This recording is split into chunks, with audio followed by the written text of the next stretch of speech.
नमस्कार, मी पंजाब डक. आज आहे 6 ऑक्टोबर 2025 आणि राज्यातल्या शेतकऱ्याला सांगू इच्छितो की मी म्हटलं होतं ना 7 तारखेपर्यंत पाऊस राहणार आहे 6 आणि 7. तर काय झालं, बरेच मेसेज असे येईल की एक चक्रीवादळ येणार आहे आणि ते महाराष्ट्रात खूप पाऊस पडणार आहे. मग माझे महाराष्ट्रातल्या शेतकऱ्याला एक सांगायचं की कोणतं शक्ती चक्रीवादळ आपल्याकडे येणार नाही, काही नाही, काही घाबरायची चिंता नाही, काही नाही. फक्त आजची 6 ऑक्टोबर आणि 7 ऑक्टोबरच्या दरम्यान राज्यात फक्त भाग बदलक तुरळक ठिकाणी पाऊस पडणार आहे, सर्वदूर पडणार नाही, मुसळधार कुठं पडणार नाही, अतिवृष्टी होणार नाही, म्हणून हा अंदाज लक्षात येतात. पण काय झालं, टीव्हीला बातमीमध्ये बरेच मला शेतकऱ्याचे फोन आले, एखादं चक्रीवादळ येईल का. मी म्हटलं तुम्हाला कोण म्हटलं, तर ते म्हणले बातमी चालू आहे.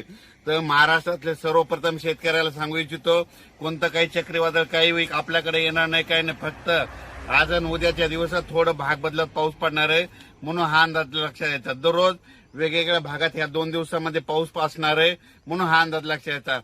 पण राज्यातल्या शेतकऱ्याला सांगू इच्छितो की तुम्ही काय करा, 15 तारखेपर्यंत जशी सोयाबीन काढायची तशी काढून घ्या, झाकून ठेवा, नका मशीनमधून काढून घ्या. कारण की राज्यात आता 15 तारखेपर्यंत हवामान कोरडं राहणार आहे, म्हणून हा अंदाज लक्षात यायचा. राज्यात सध्या तरी असं मोठ्या पावसाचं सध्या तरी वातावरण नाही. फक्त पाऊस पडणारे अर्ध्या तासाचा पडेल, 10 मिनिटाचा पडेल, 20 मिनिटाचा पडेल, कुठं रिमझिम पडेल, पण सर्वदूर असं सगळीकडे पाऊस पडणार नाही, म्हणून हा अंदाज लक्षात यायचा. म्हणजे सांगायचं झालं तर पूर्व विदर्भ, पश्चिम विदर्भ, दक्षिण महाराष्ट्र, उत्तर महाराष्ट्र, कोकणपट्टी, खानदेश, मराठवाडा, म्हणजे ह्या सगळ्या ह्या सगळ्या विभागामध्ये 42,000 गाव येतं. तर ह्या 42,000 गावामध्ये सगळीकडे पाऊस नाही पडणार. फक्त 10,000 गावामध्ये पाऊस पडत, सगळीकडे काही पडणार नाही. त्याच्यामुळे काही चिंता करायची गरज नाही.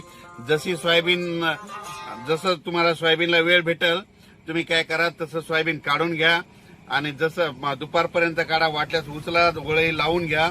असं केल्याच्या नंतर तुमची सोयाबीन सुखरूप घरी येणार आहे. पण राज्यात मात्र खूप असा काही मोठा पाऊस पडणार नाही, म्हणून हा अंदाज सर्व शेतकऱ्यांनी लक्षात घ्यायचा. अचानक वातावरणात बदल झाला, लगेच एक मेसेज दिला जाईल. धन्यवाद.